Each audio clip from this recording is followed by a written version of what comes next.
Good morning, afternoon, and evening, everyone.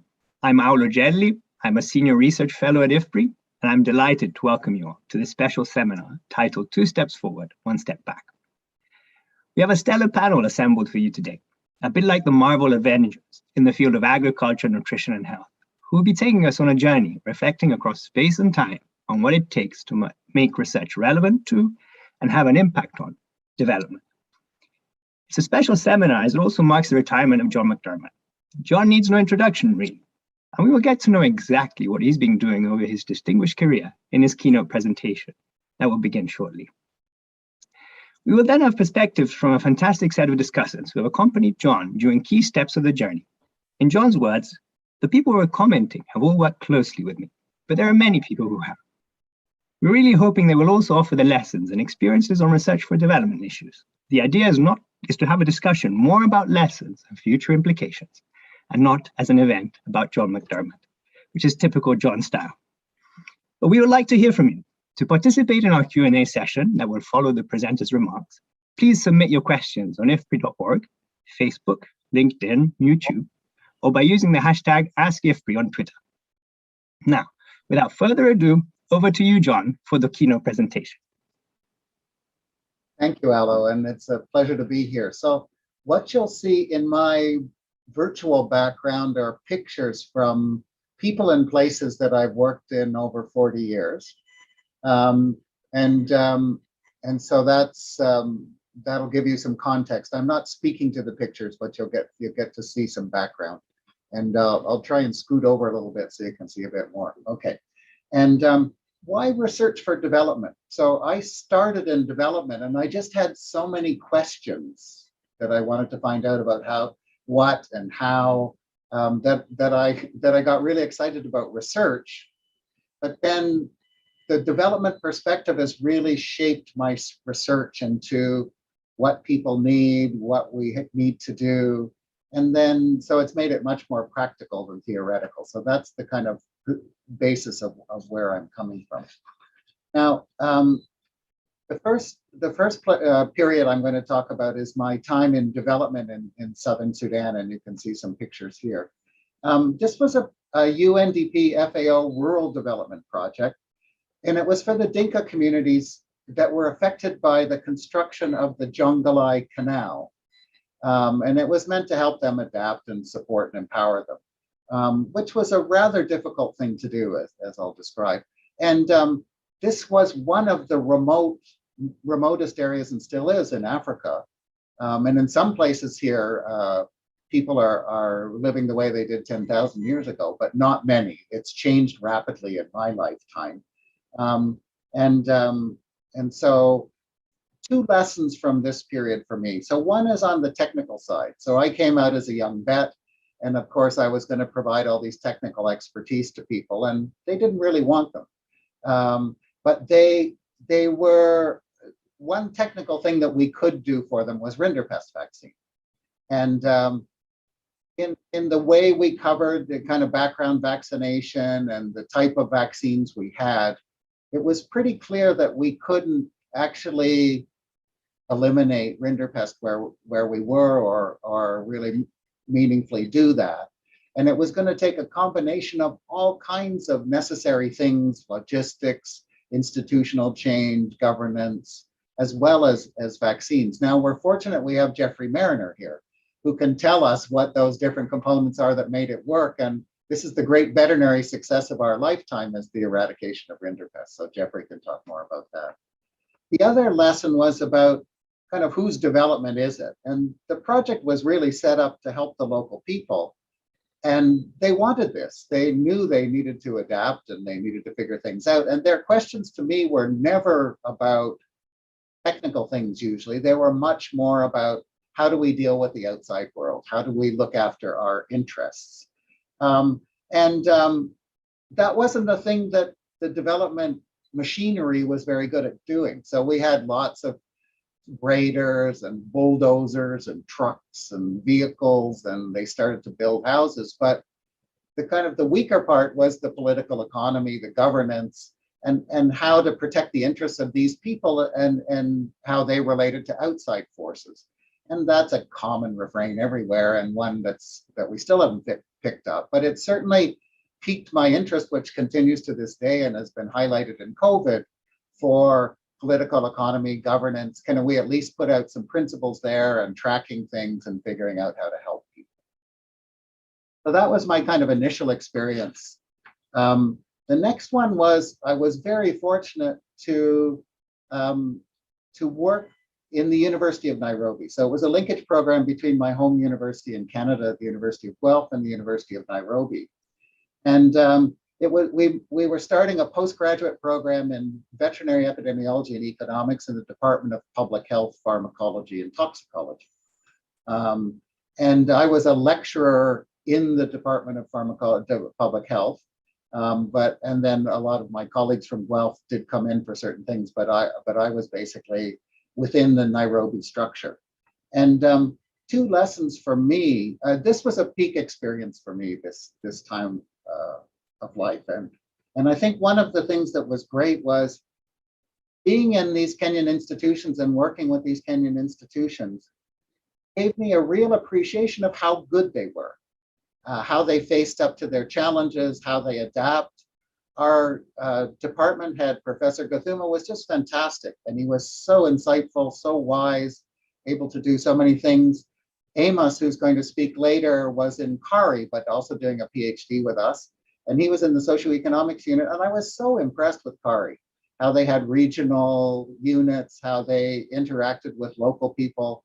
It was just fantastic. So I was so impressed with the kind of Kenyan institutions and how they worked, and that's always been given me a great impression and strong affinity with national partners.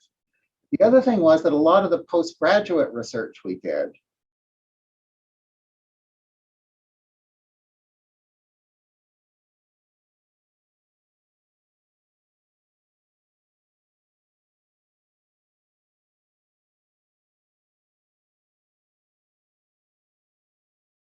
and hiding his dogs from the veterinary authorities, and he got to work in his community to sort out the problem of rabies and how we recorded it and how we worked with communities, etc.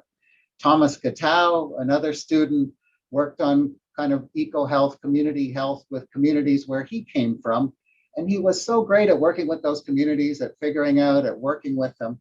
And then any external students we had from Canada or Japan or wherever they were from, they were always paired up with local students.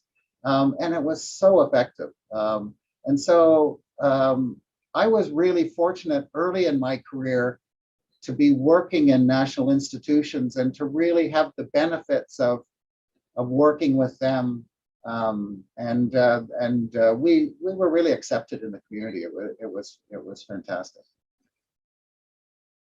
So that was my University of Nairobi days, a very peak experience, but also one that informed a lot of my future work. And then I moved to ILRI. And there I was working as a scientist and a field epidemiologist on applied research in One Health. And I've always been fascinated by infectious diseases. When I was a vet student, I can remember one Christmas holidays reading Burnett's book about the natural history of infectious diseases, and it was just fascinating. And I had the good fortune in my career to study under Calvin Schwabe, who was the original One Health, One Medicine person in the modern era, in the 20th century, I guess. And then his student was my mentor in Canada, Wayne Martin. And so I've had good fortune of working with fantastic people. And in ILRI, I had the good fortune of being on a team with Brian Perry and with Tom Randolph. During this time, we established many and varied partnerships with public health, with veterinary field services, with national research institutes. And my main lessons from this were that intersection between agriculture, food, and health was really important, because health had a very focused health agenda, and that the kind of the livelihoods perspective, the trade-offs for people's well-being were really added to by agriculture and food. I can remember going to my first meeting in WHO in Geneva when somebody seriously proposed that we should ban the mixed farming, smallholders in Southeast Asia, the rice, pigs, birds, fish, that had basically been the cornerstone of the economy of Southeast Asia for centuries, because of avian flu. And I was just staggered by the lack of insights and kind of the need for cross-sectoral work. So that was a huge lesson for me. The second one was that the disease people you work with were not very interested outside of their disease. So you discuss with somebody how they could fit into a broader community health or even community development program to be more effective, and they just wanted to focus on their disease. It was amazing. And I understand these diseases are pretty exciting. I mean, some of the parasitic diseases, cysticercosis, hydatid disease, etc., are really interesting. But they affect poor populations, and it's a very complex thing. It's like we talk about stunting and nutrition. These are complex health problems related to poverty. And so this interaction of the sectors really was exciting for me. And I could see what agriculture and food and this livelihoods perspective could bring to health that they didn't have. And I moved into something completely different. So the next phase of my ILRI career, I moved up to management. So I went from being an ordinary researcher working in the field, and for some reason, the Director General at the time, Carlos Seri, decided that I was somebody who had a lot of potential. And I moved up to be the Director of Research and the Deputy Director General of ILRI. And I welcomed that because I really welcomed the ideas that Carlos had, and we were changing the research program and really putting a great more emphasis on management and different things. And so I really enjoyed and benefited from that experience. And you're going to hear some people that are going to speak to that, Jemima, Amos, Seganet. And I had two jobs at ILRI. That's why I kind of specified them before. One is the Director of Research, which is a job that I'm very well suited for and enjoy. And it was great because there was a big emphasis on team building, on mentoring of young researchers, and helping them out. And so it was so much about building research teams. I coordinated between the kind of research divisions or the research teams that we had in the regional program. So basically coordinating all the research. You'll see pictures of many of the important researchers that I worked with over time. And we had some really exciting projects.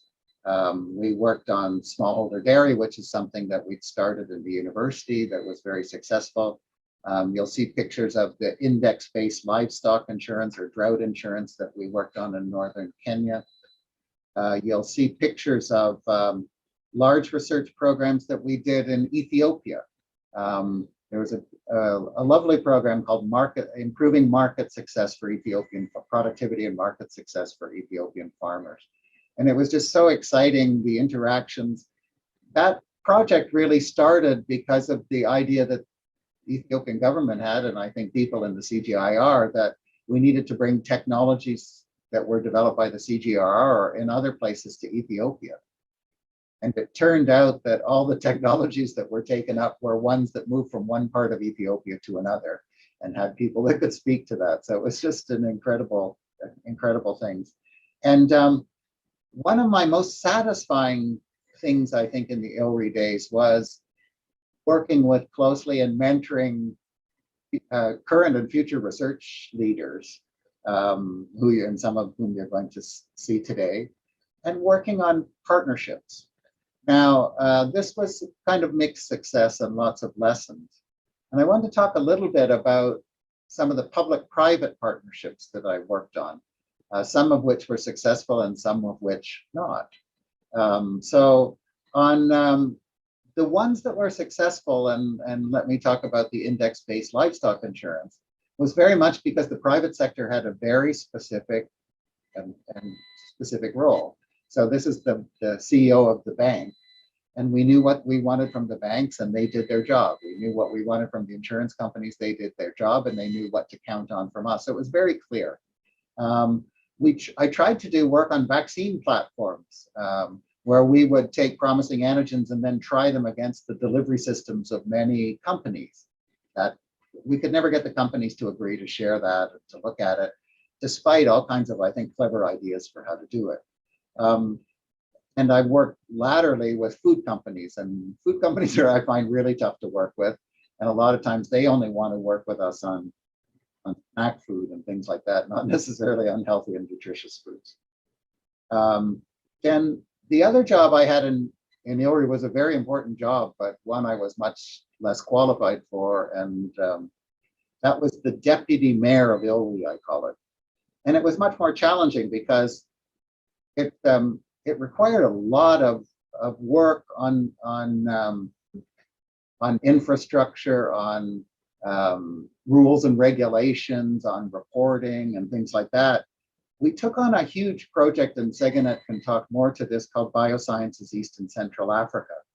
And it was a lab platform where we basically refurbished the whole laboratory infrastructure of ILRI. It was a $30 million project linked to research and capacity development.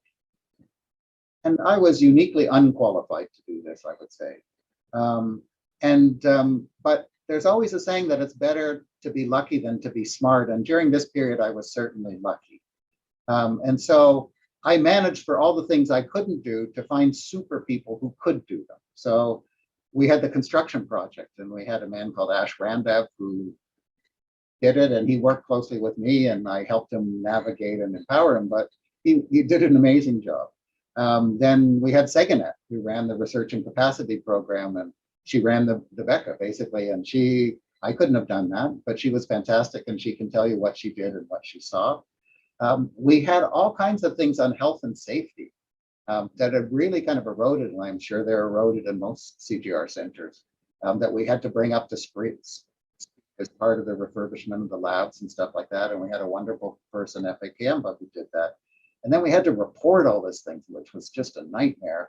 And Gabriel Persley was the person who worked closely with us to get all that done. So just a fantastic experience. So many people that helped me out, and it really taught me about delegation. And maybe I learned a bit of that out of desperation and survival rather than anything else, but it's much more effective, I can tell you, to have a great team of competent people working on things. So that's a huge lesson for me. And but also, I guess I found this very stressful. I mean, there was 1,000 things that could go wrong on the construction, the partnerships that were very challenging. But it was great, and it all turned out well. I mean, I couldn't believe the construction project went on time, on budget, and gave them great infrastructure, which is used today. And Seganet can talk more about how that worked, but it was a stressful but rewarding period for me. So then that brings us to the final stage in my career, which is the Agriculture for Nutrition and Health, which I've been doing for the last 10 years based at IFPRI. And as you can see from my past, kind of the intersection of agriculture and health and public health is something I love, something I'm passionate about. And so I was delighted to be able to move into this program because it certainly fit my research interests, my research passions. And so it's always great to do something you're passionate about. And while we were developing the A4NH proposal, ILRI had worked closely with IFPRI, and so I had worked closely with Marie Ruel in developing the proposal, and worked closely with Schengen Fan, with Marie, with Rajul Pandya-Lorch, with Maximo Torero in developing this. So I really respected and liked the people in IFPRI that I was going to be working for. And the other bonus was it allowed me to leave my deputy mayor job behind, because now I just got to I was the director of research for a program. So that was also good. And So the real benefits of the A4NH program were we had 10 years and we had considerable resources. We managed to evolve the program. We had lots of great leaders, and we had important building blocks to start with. So we had Harvest Plus, which was the biofortification program. We had work on food safety, both in ILRI and IITA on APLASAFE. And then we had all the great work on nutrition in so there was a great thing to build upon, but it really needed a kind of research program, a CGIAR research program, to make it coherent across the CGIAR system. And I think that was one thing we managed to do by trying to build on top of the building blocks and not replace the good work that people were doing, but to add to it. So a few lessons from me on the A4NH, I guess. So one is this 10-year period is great, and we really did change. Moved into food systems, we had a much more intentional linkage with public health, and I think those were all crucial things. And so the ability to adapt as the world is changing so quickly is great, and we were able to get out in front of a few things like national food system transformation that are of great interest now, but we've been working on them for 6 years, and you'll hear from Inga Brower on that, and you'll hear from the links with public health from Jeff Wackett. And I had a great deal of freedom with my management committee in working on A4NH, which I'm grateful for. So once we got our program approved and we basically followed it, how we did it was left up to us. So a great thing was to manage the institutional partnerships. So as we learned, we had a smaller group of core institutional partners who really helped us to manage the program and took on CGIAR program-wide roles. And then we just had specific roles for a broader group of CGIAR institutions who wanted to work on specific things, but weren't necessarily committed to building the program. And then we were able to bring in 2 powerhouse institutions from outside, Wageningen University to lead the food systems, and London School of Hygiene and Tropical Medicine to co-lead the One Health work with ILRI. And so that was fantastic as well. And I also had a lot of freedom to recruit people and to entice people to come. And that was fantastic. I have a fantastic kind of management group and who really looked at performance management, who were really serious, who really helped manage. And I think they buffered the researchers and helped them to get their work done. So I'm very thankful to them.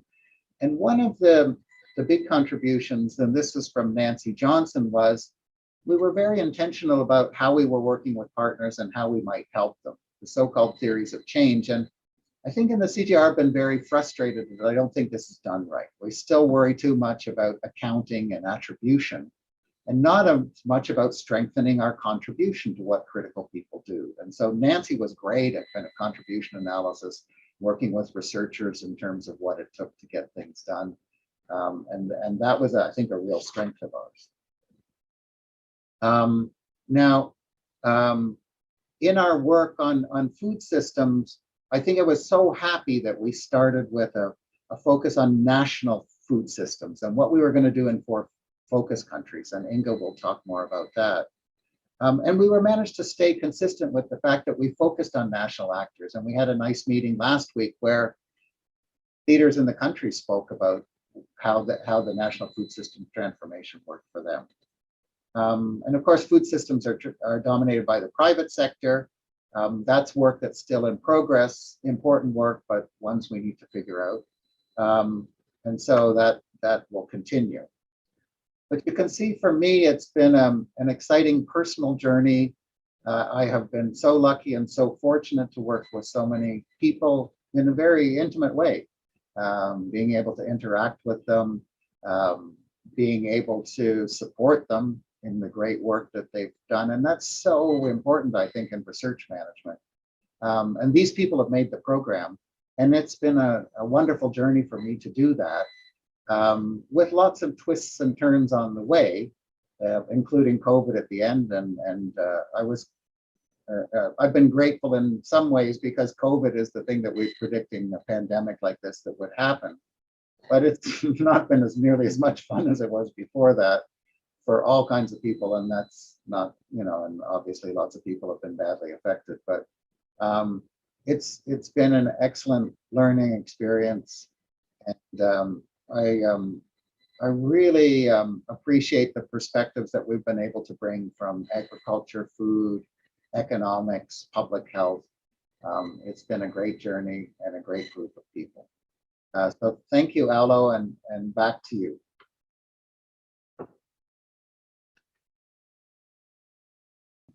You're muted, Alo. Thank you. Yeah, I was just trying to figure out the logistics. Thank you, John. That's really a wonderful journey and wonderful presentation, and really given us such a flavor of your very of your journey. And you know, in the next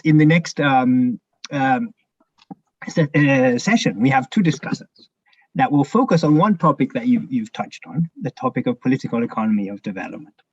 We first have Dr. Amos Omore, who is the regional representative for Eastern and Southern Africa at the International Livestock Research Institute, based in Tanzania. Amos was one of John's first PhD students in veterinary epidemiology and economics at the University of Nairobi. After he finished his PhD, he joined ILRI to work on smallholder dairy, and later on, when John joined ILRI, they worked together on this research area, primarily in East Africa. After Amos, we'll have Dr. Jeff Mariner, who's currently a research professor in the Department of Infectious Disease and Global Health at Tufts University in the US. Both Jeff and John have conducted research on issues affecting pastoral communities in East Africa. Jeff was one of John's PhD students in veterinary medicine at the University of Guelph. Later on, their paths crossed again at the ILRI, where they worked together on avian flu. So over to you, Amos. Thank you. Thanks a lot, Aulo. John's presentation has rekindled nice memories. Let me start with our work of interaction at the University of Nairobi. I count myself fortunate to have been part of the epidemiology and economics program that John championed at that university. Great lecturers in Kenya, and lectures in Kenya, foreign students, lecturers coming from the University of Guelph as well, field work, both in Kenya, and coursework at the University of Guelph, great interactions. I got hooked to interdisciplinary research at this time, and I've been working across disciplines with national partners and the communities since then. And I'm happy to see this is becoming more common. I think the pioneering work under the University of Nairobi program influenced my secondment then from the Kenya Agricultural Research Institute to ILRI, where we pursued similar interdisciplinary research with the Kenya's Ministry of Livestock and many other partners that influenced a much needed pro-poor dairy policy shift in Kenya. A lesson here was that managing interrelationships across vested interests is a very important step for getting research evidence into use to influencing outcomes and policy change. Policy processes can be quite chaotic, as we learned during that period. Nonetheless, this kind of integrated research for development and focus on influencing outcomes has continued to date at ILRI and under the CRP livestock that is being led by ILRI. Other programs too. I see these approaches now, being very firmly embedded in the new One CGIAR initiatives. So it's certainly very relevant. My main reflection on working with and supporting national partners, research and development partners, engaging with national institutions, private sector as well, for desired outcomes is that it is easier said than done, but it is the right thing to do. It's challenging, but exciting.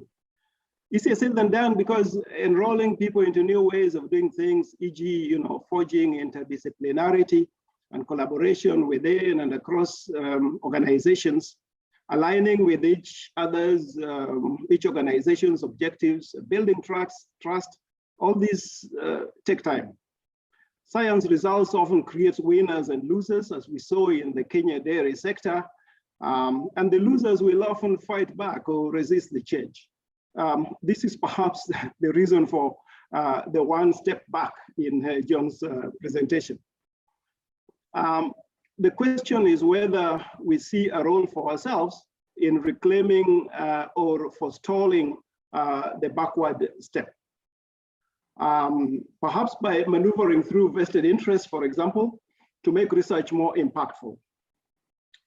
We may need to get more involved in addressing political economy bottlenecks with relevant partnerships to strengthen our contribution for greater outcomes, as John was pointing out.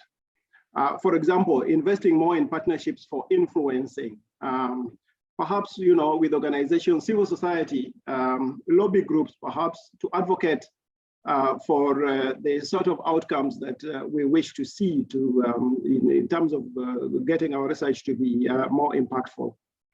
Perhaps also going beyond influencing to directly engage in development projects, perhaps through advising. I mean, we may not lead those kind of projects, but we could get more directly involved in advising on their implementation. Whatever we do, I think we should be alive to the fact that science is but a small part of the overall change that people and their politicians want. Politicians, because they've got great influence and often have may not have the kind of long-term view that science research normally takes. I think John's heroism here is in pushing for outcome-oriented research, and I think this has few parallels. He repeatedly talked about thinking outcomes at the onset and asking who cares. I recall one of ILRI's annual program meetings when John was ILRI's Director of Research, had this as the main theme. Who cares? We should perhaps be asking this question more often. Over. Wonderful. Thank you very much, Amos. Jeffrey, over to you. Yeah. When I first met John, I think it resonated because he was a researcher that really understood development. His time in Sudan, which was really out there, I think, really, as he pointed out in his talk, taught him about how Africa worked and what was really needed. My own career, I was very much addicted to rinderpest eradication, let's say. The first thing I heard about leaving vet school was development of a thermostable rinderpest vaccine, and I was asked to work on a project, and I got very much intrigued by that and spent a couple of years, and we developed a thermostable rinderpest vaccine. And then I came out to Africa to put it in production. And at that time, I thought I'd made the magic bullet, and this was really going to straighten things out. And when we got the vaccine available, I found that people weren't really ready to take advantage of the vaccine. They didn't want to use it in ways. I mean, now you didn't need four-wheel drives. You could travel by bicycle, or the farmers could vaccinate. But there was all kinds of hurdles to making this happen. There was vested interest. People, they used rinderpest to justify purchasing the vehicles and having per diem allowances, and this conflicted with their personal agendas. So what I found was, it was how people worked together, and it was, institutional agendas, institutional structures that needed to be reformed before the thermostable vaccine could do its job. So I spent about the next 10 years learning about this. So the vaccine development took 2 years, getting it in use took about 10 years. And in the course of that, we started working with community-based animal health workers, actually empowering the farmers in remote areas to vaccinate, and they were great at it. And when we first got good results from that, I thought everyone would embrace it, but no, actually the veterinary services were very much threatened by the process. And then I realized I had to somehow transform this into a win-win scenario where the vets would actually benefit from the work of the community-based animal health workers. And more I was becoming a sociologist and realizing that it wasn't about virology or vaccines. It was about incentives and how you put people together to work. Also working with the farmers, we learned that particularly the pastoralists, they knew where rinderpest was and they knew why it was where it was. And if we listened to them carefully, they could direct our program. And so I started interviewing farmers and developed a process called Participatory Epidemiology, which is basically participatory rural appraisal for epidemiology. And this tool was, initially it was scoffed at, but by the end of rinderpest eradication, it had been so successful in directing the program that it had a tremendous following, and it's very, very successful today. So working with John, I learned how to channel a lot of these lessons into communication and how to package them to share them with others. And that was successful and brought a lot of attention to the issues. Now, in the spirit of one step backwards, it didn't all end there. Institutional memory is short-lived. And today I'm very much involved in PPR eradication. We're still trying to address the same questions. It's like within 3 or 4 years, everybody forgot. But it's not quite that simple. Also, the factors have changed. The socioeconomic factors have changed in the next 10 years. And now we have a situation where in the days of rinderpest, there was a few wise men from different organizations who were really teamed up to make this happen. And that was their goal in life. And that was more important than FAO or OIE or their home organization. Whereas today things are, and it's in part because of the way funding happens, the large organizations have much larger corporate interests. And it's about capturing income streams. So they're actually putting themselves before the goal, the development goal. And that's affecting how programs are implemented in the field. And also the donors are sensing this, so they're less likely to embrace funding some of these things. So I think that's one of the main challenges today, is actually getting good coordination of an international disease eradication effort. In many ways, rinderpest eradication happened because the stars lined up correctly briefly for a period of about a decade. And we got a number of things done. That goal of eradicating rinderpest drove a lot of institutional change. We now have community-based health workers all over Africa. We now have things like participatory epidemiology accepted, but we still have challenges. And I'll just close by, while I was at ILRI, I applied the same techniques from the rinderpest vaccine to PPR, and we made a thermostable PPR vaccine. And again, I thought, wow, this is great. Here we go. We learned all the lessons.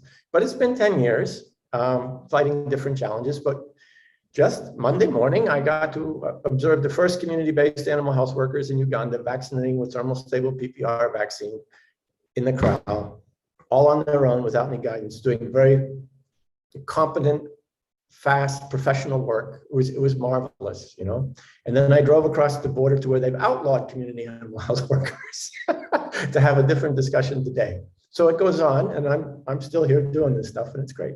But thank you, John, for everything. Thank you. Wonderful. Thank you so much, Jeff and Amos, for the fascinating insights. Just a reminder that we like to hear from you, and to participate in our Q&A session that will follow the presenter's remarks.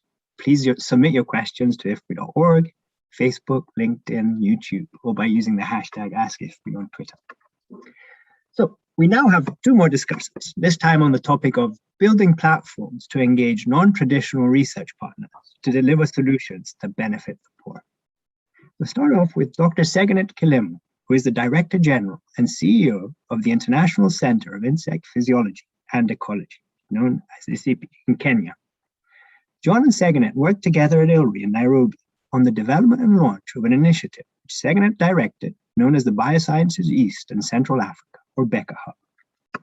BECA provides a common biosciences research platform, research-related services, and capacity-building opportunities to Eastern and Central Africa and beyond. Segenet will be followed by Dr. Jemima Njuki, who is currently the Director for Africa at IFPRI. John was part of Jemima's recruitment to ILRI around 2008, and they worked closely together as she led and developed gender research at ILRI and strategic cross-CGIAR partnerships like the one between ILRI and IFPRI that led to the Gender, Agriculture and Assets Project, also known as GAP. Over to you, Segenet. Thank you. Thank you very much for inviting me to this important gathering. It's almost an ILRI reunion. I want to start by expressing my gratitude to John and to our former Director General of ILRI, Carlos Serre, for bringing me back to Africa after 25 years abroad, both in the US and in Latin America. So I'm grateful for the confidence I had in me to give me the most stressful, as John said, and the most complicated tasks to do to build and start a program of the Biosciences Eastern and Central Africa Hub. So this, I think, as John said, it's stressful to him, to everybody who was involved. And I think my analysis is that it was stressful because the two items that should never mix were mixed, politics and science. So, and to untangle that, it took considerable amount of our time, but untangle we did. And we built a fantastic infrastructure, and we equipped them with this state-of-the-art equipment. We recruited young and vibrant scientists who were bound together by the Lab of Science. So that was really fantastic. One of the things we did is also to establish a new program, new idea called a new initiative called African Bioscience Challenge Fund. And this was new, and with new ideas, new funders, major funders came into there. So through the African Bioscience Challenge Fund, we brought in the best and the brightest Africans from across the continent. We gave them access and funding to do important research areas that are relevant and of a priority to their respective countries. So that was one of the success areas. And we brought in a lot of partners, including CGIAR crop centers. I think the one CGIAR actually started back then with a lot of people at the Beka Hub at ILRI. So it became a really curious science hub. So a lot of times we spend a considerable amount of time actually doing science tour guide. Among our prominent visitors were Bill Gates, Angela Merkel of Germany, President Kibaki of Kenya, and many, many more. So that was, I think, a success story. And I think John says he was unqualified, but he was just being him, modest, but he was very qualified. Definitely, I couldn't have done the job without his support. So I think I have to say also that what I learned during those times about John, he has a bottomless patience. I don't understand it. So I often wondered whether this bottomless patience is a cause of his premature snow white gray hair. Without any, when you don't have any valve. So maybe that is a cause. So that was surprising to me because I'm very explosive, you know. So I admire also John's very strong work ethics. The man can work around the clock. And so he led and inspired all of us to do the same. He was also eager to learn. He has enormous capacity to absorb information, and he's a good listener. I like to talk, he's a good listener. And whenever we met, also, he took notes. He did follow-up, so he has a great memory. He's down to earth, and also what impressed me also how well he treated also everybody. He doesn't take himself too seriously, and that I noticed when I went for interview to ILRI, because last night before my departure, he took me to dinner at a fast food restaurant. So that is a simplicity of John. So I think also I want to also share that John is also a devoted family man, which I appreciate, who lives his faith. He's also has a very special, compassionate woman by his side, Bridget McDermott, whom we love. all of us, I think, who came across this wonderful family. So I want to conclude this with a deeply personal note. So I hope I don't cry. So yeah, I lost my husband last June, and one of the most authentic and heartfelt message I received was from John. So John, thank you for being you and for being there for me and for my daughter. So enjoy your retirement, but I think those of us who know you and appreciate you probably will not let you rest and retire in peace. Will come knocking on your door to serve on our boards and to evaluate our programs and pick your brain. Thank you so much for everything you have done for me personally in my career and for everybody who came across you. Thank you. Wonderful. Thank you so much, Segenet. Jemima, over to you. Thank you. Thank you very much, Aulo. I think first I would like to echo Segenet. You know, John says, I joined IFPRI when John was the deputy mayor, and he says he probably didn't do a good job of it, but you did a fantastic job. Otherwise, we wouldn't be here. So you did a fantastic job. So I joined IFPRI as a social scientist, actually as a sociologist.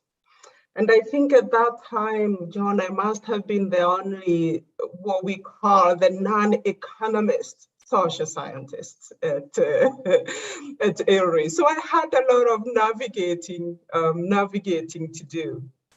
And one of the things we started, I found when there was a lot of work going on around targeting and innovation. And we formed what was then called the Poverty, Gender and Impact Program that actually was a cross-institutional program that was meant to support all the other programs of IFPRI. Of IFPRI in terms of gender analysis, impact and evaluation, but also some very important work around poverty analysis and vulnerability analysis. And of course, one of my biggest challenges having come in as a young scientist was how to figure out how do you support others while at the same time doing strategic research and answering some really critical strategic research that we knew needed to be answered around political economy, around the role of social capital, around how development basically works. And John actually introduced me to something called the 1/3, 2/3 rule. And he said, you can spend 1/3 of your time and the time of your team working on strategic questions. But 2/3 of your time must be spent in helping the other researchers, the breeders, the ones working on environmental issues, on genetics, figuring out the social dimensions of their work. How do we ensure that what they're doing in the lab ultimately has an impact on people?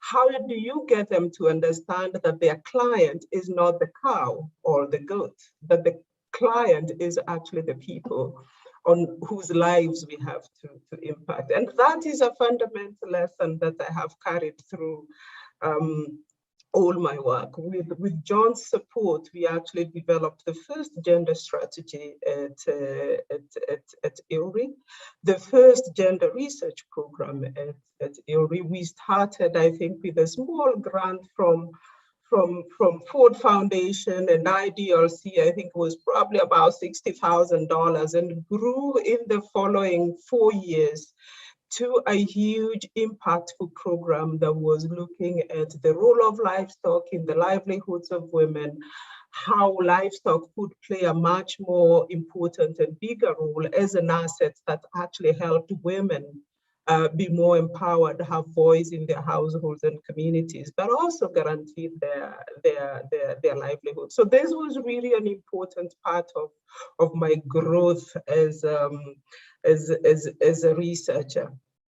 The other thing that John actually has played a very significant part in my professional career has been people management. Remember, I went in to just be part of a team, do some of the non-economist social science research. And in under 12 months, I was leading the Gender Poverty and Impact Program of IFPRI.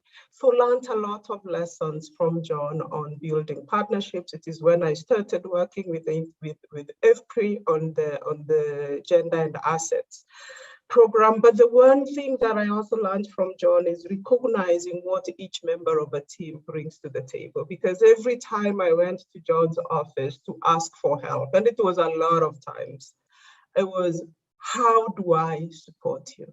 What do you need from me to do your job better? And that has remained a leadership principle for me, really recognizing the strength of the team and asking how, as a leader, can I support the people who work with me better? So thank you so much, John, for all those life lessons.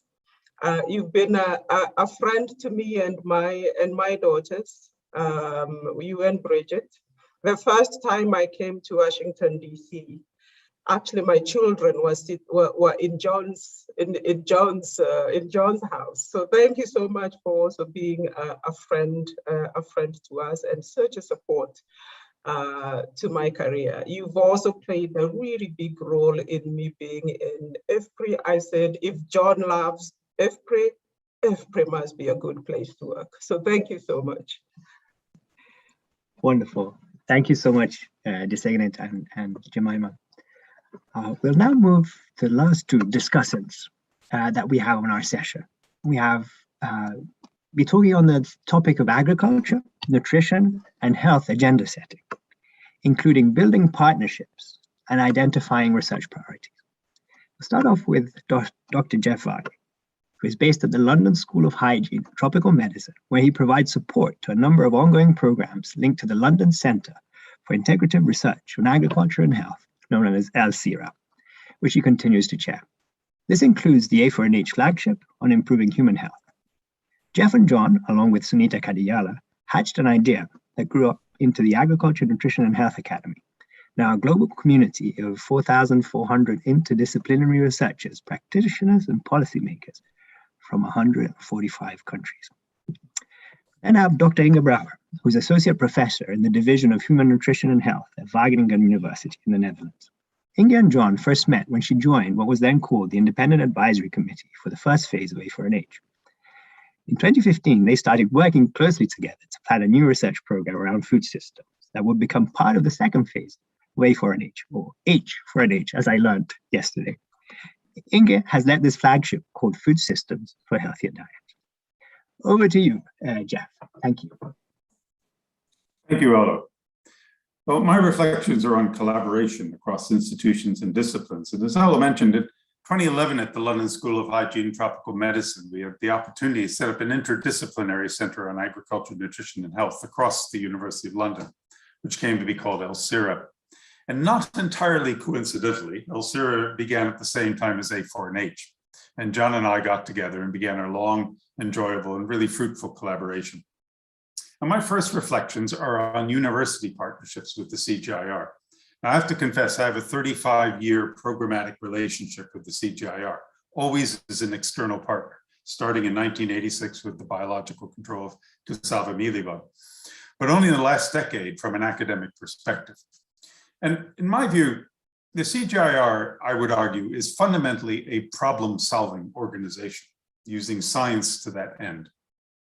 And this may be a bit unkind to my academic colleagues, but I feel universities are, or at least traditionally have been, problem-studying organizations. And I've also perceived over the years that there's a reputational risk for CGIAR being seen to do too much studying and a university being seen to do too much solving. We work best together when addressing questions of the form, what is the problem that needs to be solved?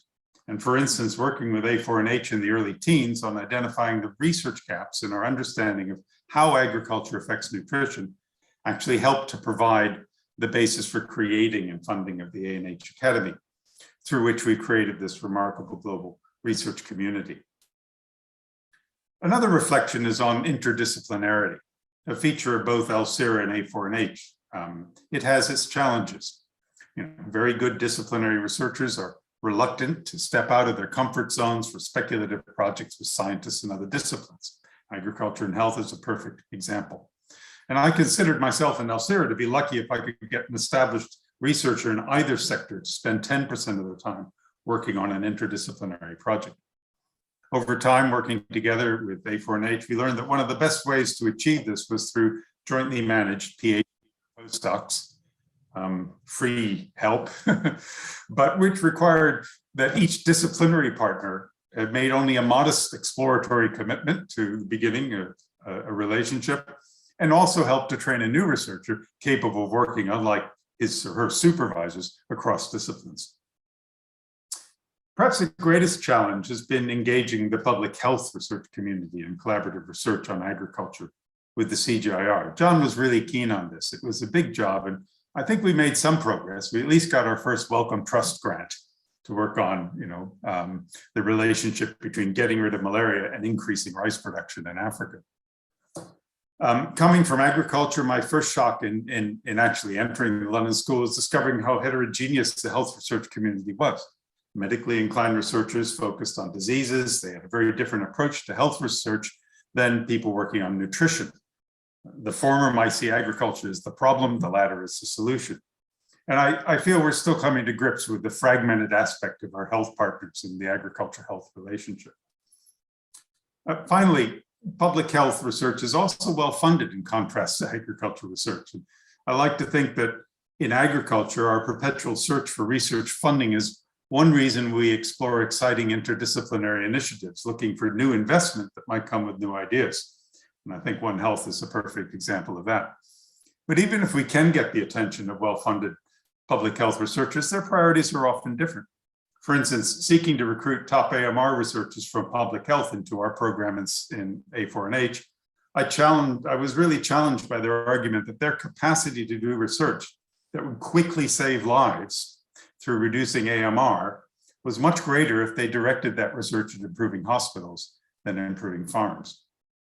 Nonetheless, we did get some converts, some joiners, and I think achieved a lot. A4NH has done remarkably well in bringing together centers, external academic partners, and disciplines to develop tools and solutions for agriculture, nutrition, and health. And it took determined, clever, and patient leadership, and that's precisely what John delivered.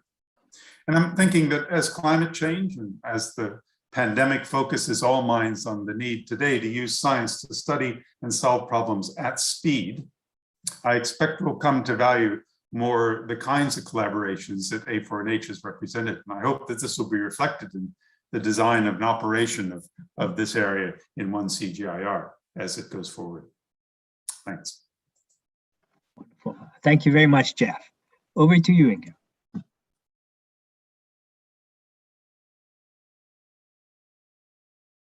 Inge, you're muted. That's a stupid mistake, sorry.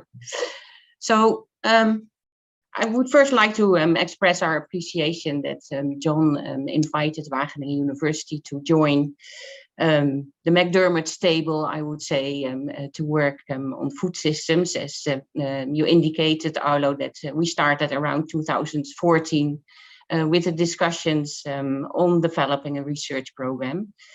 And I would like to share with you 3 or 4 learnings or reflections on our collaboration.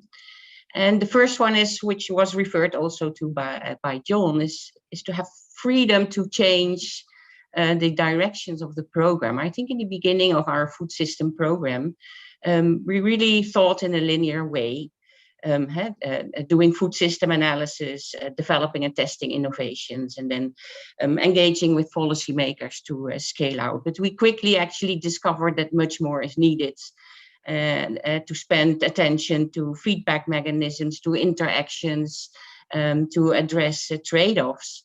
And I think the composition of our team with different institutes, with different expertise and disciplines, really supported the multidisciplinary and interdisciplinary thinking That was needed to address this complex problem of food system transformation.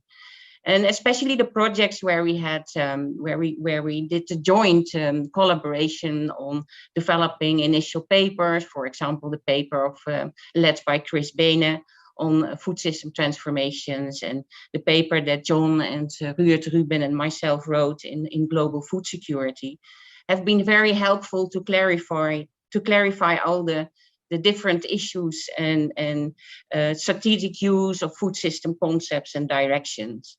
And I think this multidisciplinarity, which has been mentioned more often during this session, has been really important. And I'm always happy when I listen to economists starting to talk about healthy diets and pronouncing epidemiology on the right way.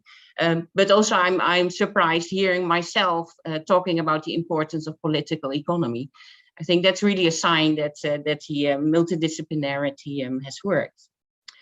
So next is the engagement, which is important. So I have to say, maybe in line what Jeff said, at the university institution, we are mostly interested or we tend to be interested in educating students and publishing scientific articles. But to be honest, we know fairly little about the people who read our stuff and who is actually using our results. And I think in this program we learned a lot what it means to anchor and engage. And I remember that at the beginning we wrote that in our program, anchoring and engaging, and it took us quite some time to understand what it actually meant. And what kind of activities were necessary. And in this case, the presence of our partners in the countries and the collaboration with the key local institutions actually appear to be crucial to address the country-specific problems and to develop unique ways of partnerships proactively. And that helped us a lot to bridge the gaps between the theory, or good theory, and relevant practice.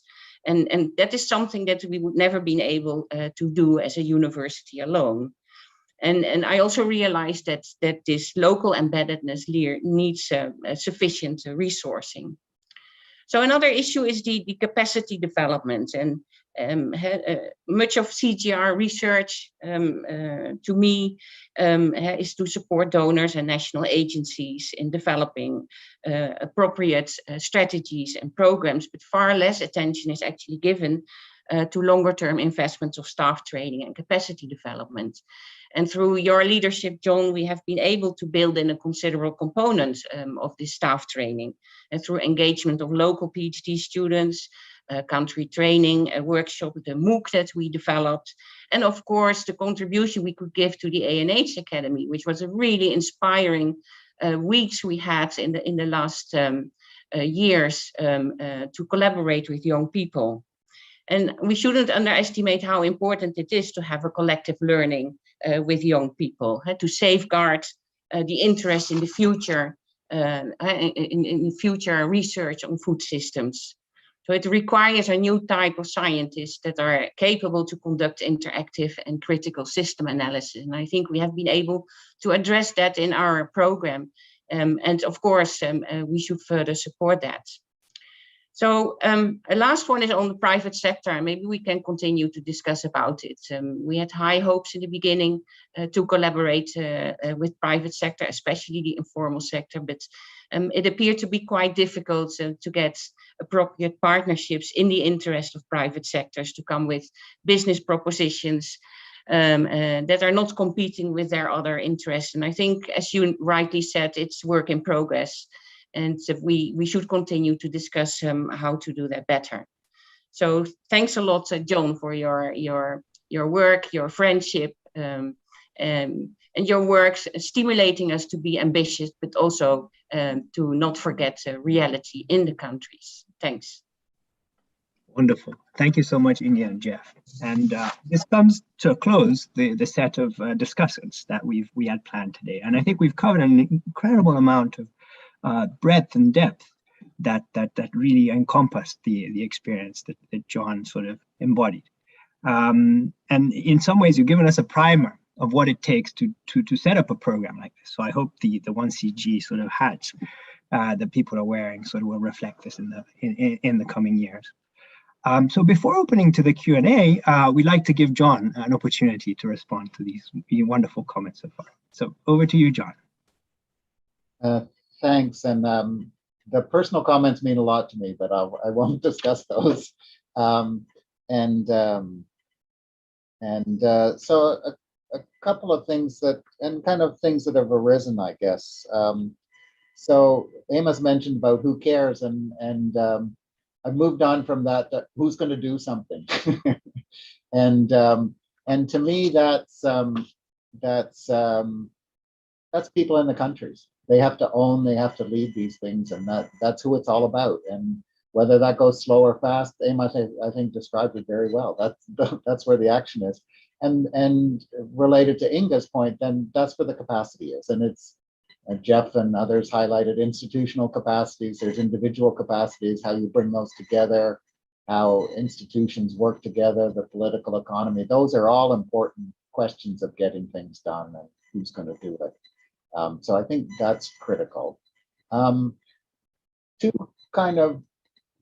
thing that's come up out of COVID, I guess, is that when you get this massive disruption that cuts across sectors and where sectors need to work together, I think it's highlighted the problems of sectors not working together, and maybe that problem will stimulate us to do better.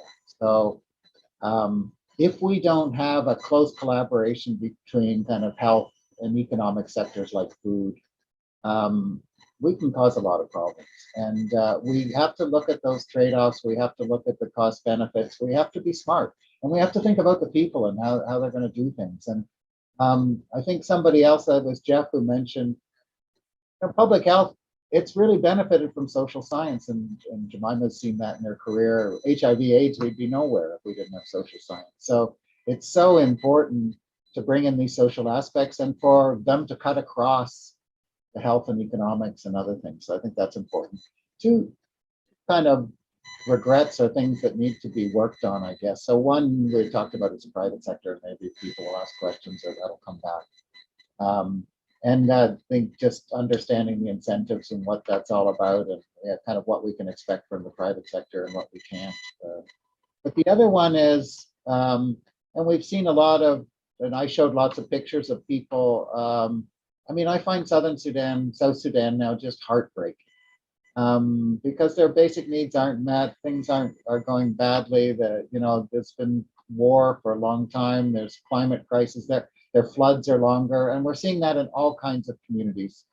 So how we really need to get our act together. COVID's brought this out as well, to help the basic needs of people in tough places, in fragile communities.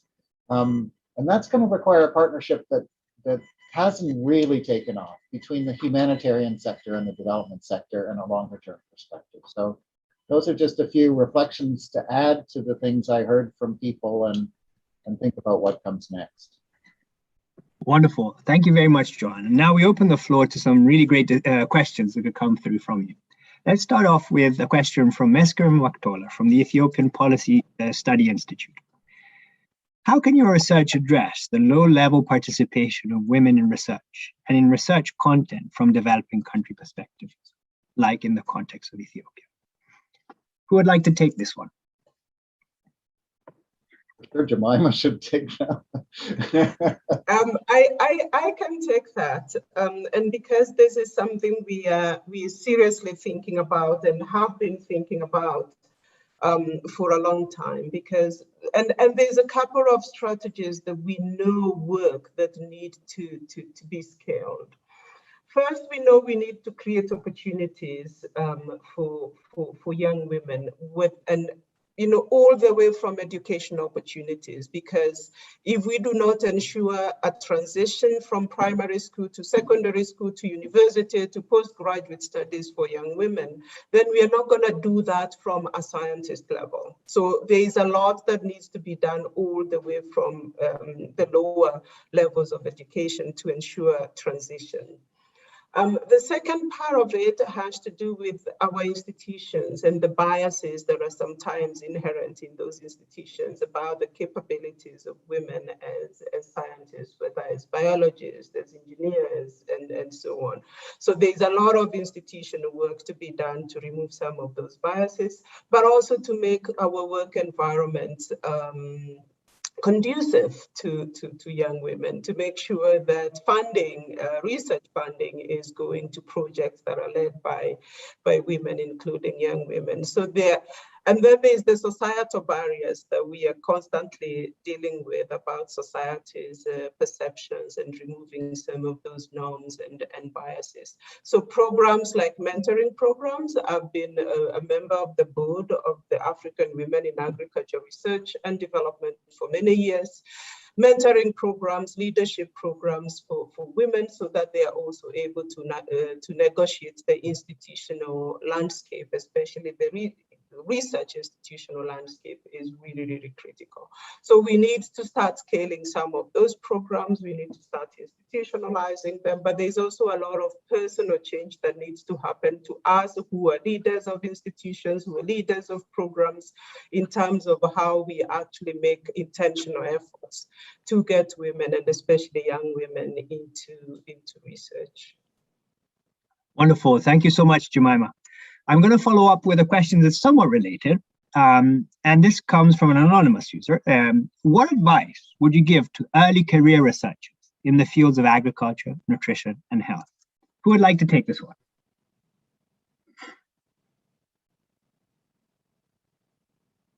I can start, I guess, because I get asked that question a lot. I think the first one, I mean, people are going to change careers and do different things over time. Follow your passions. And I think if you're really passionate about something, and you'll learn and change and adapt, but be passionate about something. And often the thing to be passionate about are people. Who are the people we're serving? Who, what can we do for people? And I admire the young generation for being like that. Then I think finding mentors, finding people who can support you, finding people you can learn from. That's always been important for me. So many people have helped me along the way in different stages, but especially at early stages. So those are, I guess, two pieces of practical advice. Be passionate and find some people who can help you navigate. John, wonderful. Thank you so much. Let me just piggyback on that one to ask you another question, okay? If you're entering your career now in the 2020s, what topics in agricultural research for development would excite you? This is directed to you. Well, I find that interdisciplinary part, I mean, to get health, to think more about community health and poverty and development, and to get agriculture to think more about the implications of other sectors, and agriculture and food to think about. So that, to me, and you know, it's not a question of transdisciplinary or somebody doing a little bit of each discipline. We need great researchers from different disciplines and bring them together as teams to do things. I guess that's, to me, a high priority. The questions will come up and evolve pretty quickly. I think the other thing is to always look forward. I think we tend to be too reactive and behind the scenes. So I think it's important to look forward as well. And I know Jeff's been trying to jump in too, so you might want to ask him. Please, Jeff. Well, thinking about it, something. Both Jeff.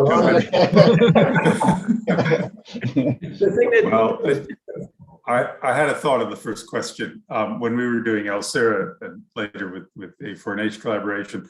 We had a lot of pushback from our students and postdocs who said, "Why are you teaching us to be interdisciplinarians? There's no jobs for interdisciplinarians." We really had to rethink that. And what we decided in the end, with their help, was that we should train ourselves in agriculture, nutrition, health to be really good at our discipline, and then train ourselves to be really able to understand and talk to people in other disciplines and respectful of their perspectives, which could be very different, whether it's a social science or economic or animal health or agricultural one. So that idea of becoming good at the advice of being a really good specialist and then making the effort to understand other people in other disciplines with mentors and other opportunities like that seem to be what actually has proven to be the most successful for us. Thank you very much, Jeff. Anybody would like to add to this? Yeah, may I? Yeah. I think what was different for me was I latched onto the development goal. Rather than wanting to be a type of researcher or carry out a type of research, I was really interested in eradicating rinderpest. And then I did whatever it took to contribute to rinderpest eradication. And I remember at ILRI, there were discussions at one point, how do we do research that has impact? And I would tell them, that's the wrong question. I said, what impact do you want to have? And then go do the research to make it happen. And that caused me to do things in many different areas over the course of my career, from virology to epidemiology to more social development sorts of things. And it worked. I don't know, looking back, it made change. So I would encourage young people to think about what's in the world that you want to fix and then try and fix it. And what research pathway, if that's the way you know, does that need, or is it a development pathway? That's why I'm so pleased Jeff's on the panel, because this is the culture of veterinarians. This is what we do. It's very inspiring. Anyone else want to add to this particular comment before we jump to the next question? All right. Maybe if I may Please jump in. Please jump. Yeah. I think maybe just to add a little bit about leadership in terms of working out how perhaps junior scientists complement older scientists. In that junior scientists often, you know, is easier normally to say publish within a disciplinary area, whereas you know it is normally perhaps the older scientists who perhaps would be better placed to manage interrelationships, you know, partnerships, and trying to get engage in more outcome-oriented work. So having a kind of a leadership that tries to manage the interests of young scientists to balance their record of publications vis-a-vis doing, you know, problem-oriented work, engaging with people, being passionate about people, as John said. That's perhaps the balance that needs to be made. Thank you, Amos. Inge Segenet, would you like to add anything to this question? Yeah, maybe I can add, because I work a lot with young students who are in their PhDs, and we shouldn't forget that when they work at universities, you know, they have to work into their discipline, and they have to show that they are good in their particular discipline. And sometimes I see that the burden of being to be multidisciplinary or interdisciplinary is sometimes too much, because it's not appreciated in how they are judged at the end of the route of the PhD. So also for young PhDers or young scientists, it's good to you know, to go broader than your own topic, but don't put too much burden on your shoulders. And the supervisors should also take good care of that. Because we don't have to change the scientists or the young scientists, we probably have to change also the universities and how they judge their students at the end. And thank you, Inge. I think that point is remarkable in some ways, because, you know, innovation comes from youth most of the time, right? So it's really enlightening what you just said about, you know, turning the problem upside down. And Segenet, anything you would like to add? Yeah, let me add. I think this pandemic has shown us that our lives literally depend on science and on research. So, so I hope governments, funders, and the young and the brightest really get into science and into and food security and health and so on. When my daughter was very young, she used to tell us, her parents, you guys are so boring. All you talk is about science, and all you do is work, and you are not even rich. So so anyway, she ended up in science, So I think it is a really, if I have to do it again, I will do it again. Because our livelihood really depends on it. So that's what I would say the younger people, I think, it's a noble profession. Wonderful. Thank you so much, Signet. So we're now going to turn to another question from the audience, from Dr. Nilofer Fatimi Safdar, Associate Professor at Dow University of Health. I'm interested to know what was the thinking behind who cares? Because in food, agriculture, and nutrition, this is most important. John, I think you can start us off. So I was thinking it's about the people, and so that then you work back from, okay, who are the people we're trying to serve, and then what do they care about, and what do they want to do? So that's, and I think we formalize that a bit systematically in research, thinking about theories of change and what are incentives and what changes behavior, and that's all great stuff, but it's really about the people. And I guess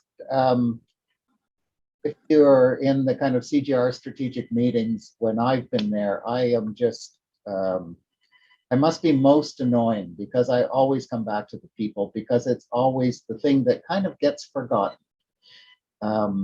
And so that's where I think it starts, and then you just work back and yeah, what do we want to achieve? What does it have to do with people and their well-being?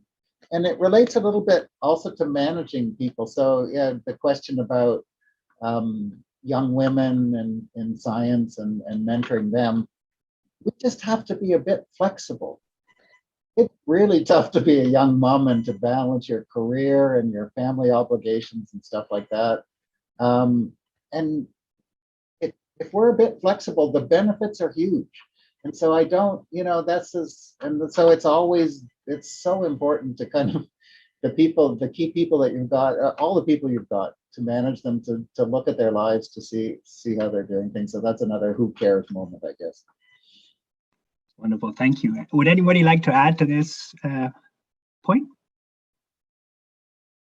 Oh, perhaps just to add that when John, had themed the annual planning meeting at IFPRI around this, I think it was very opportune, because the background is that only a decade previously, the predecessor for IFPRI, that's ILRAD, that's an organization that was almost completely based on laboratory science.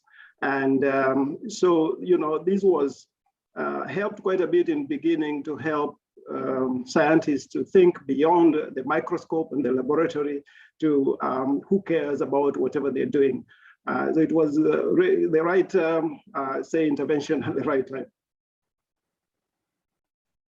Great, thank you, Amos. Would anybody like to add to this? All right, let's move on to the next question from Brad Gilmore, Canada, Morelia Consulting. And Brad asks, could you talk more about science communication and alliance building? Efforts promoting evidence-based choices suggest lay folk still struggle with this. Who would like to take this? I know Signet touched on this, but anybody volunteer?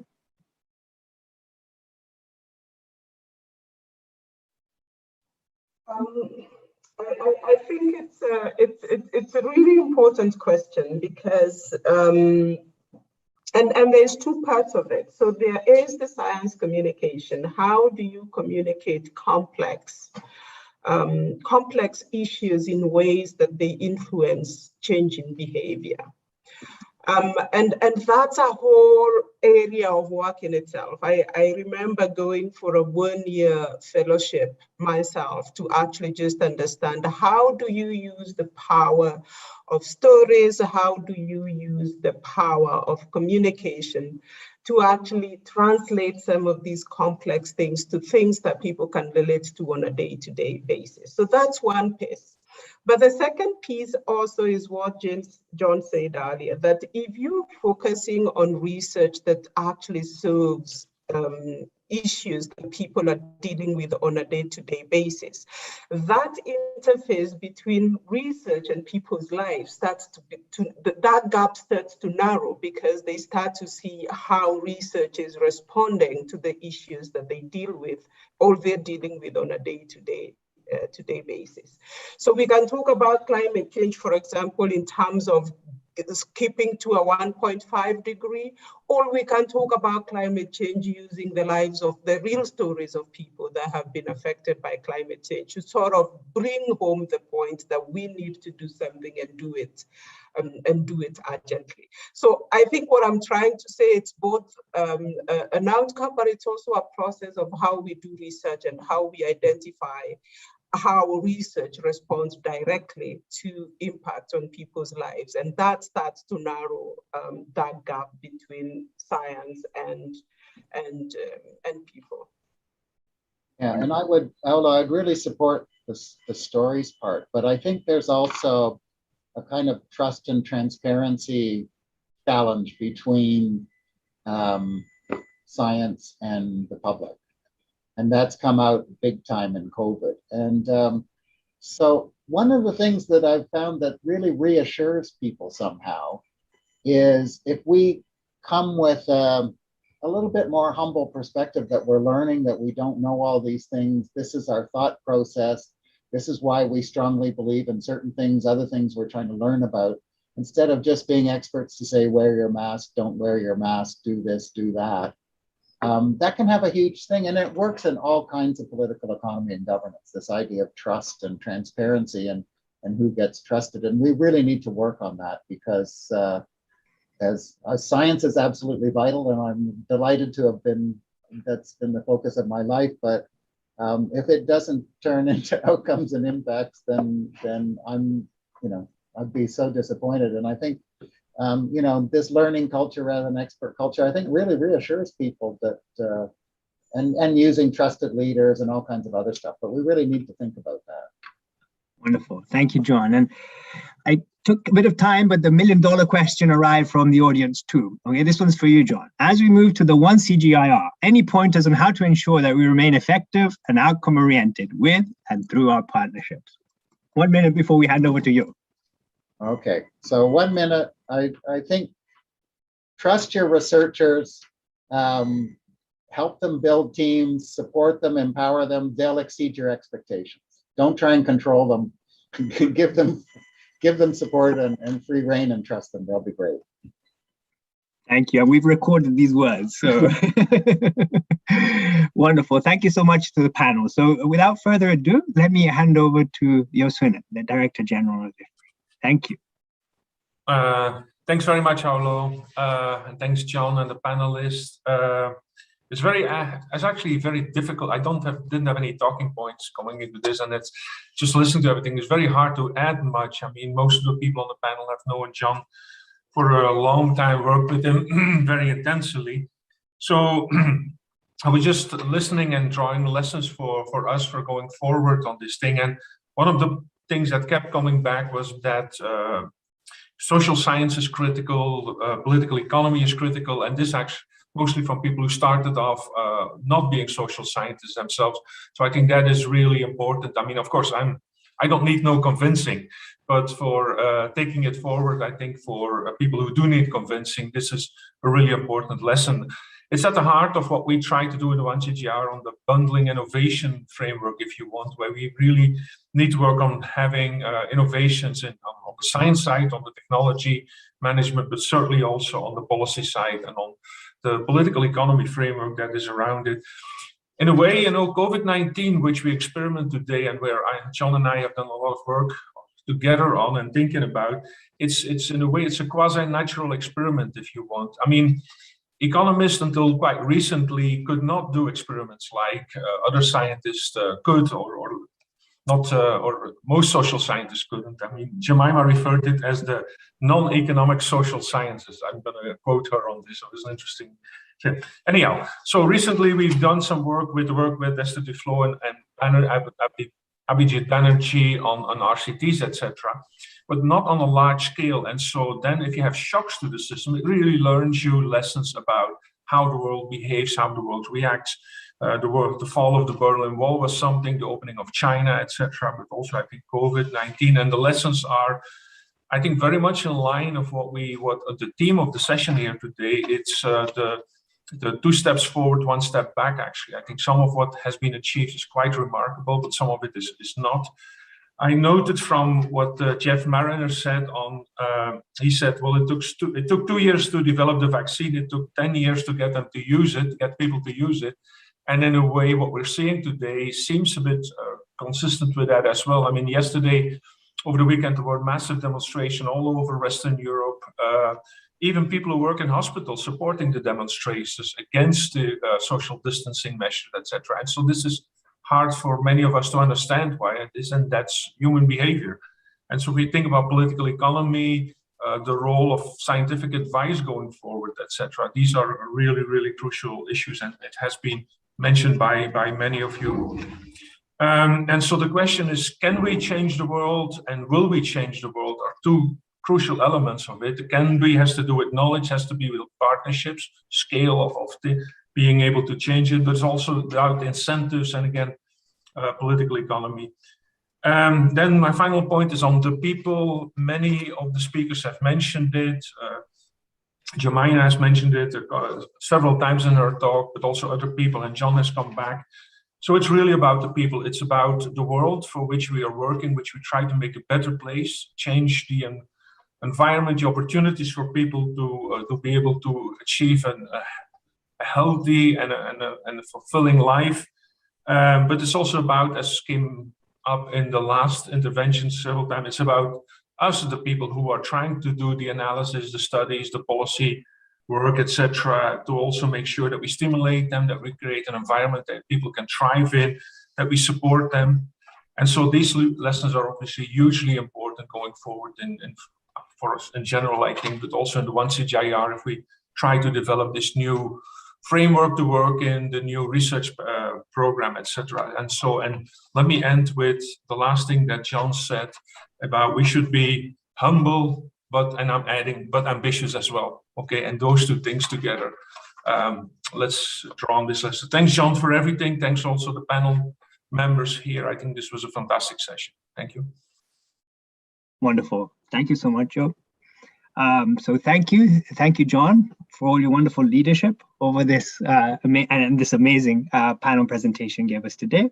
I'd like to thank all of you for joining us. Please join IFPRI tomorrow at 9 a.m. EST for a CGIAR Research Program on Policies, Institutions and Markets book launch on advancing gender equality through agriculture and environmental research, past, present and future. Once again, thank you so much. Bye-bye.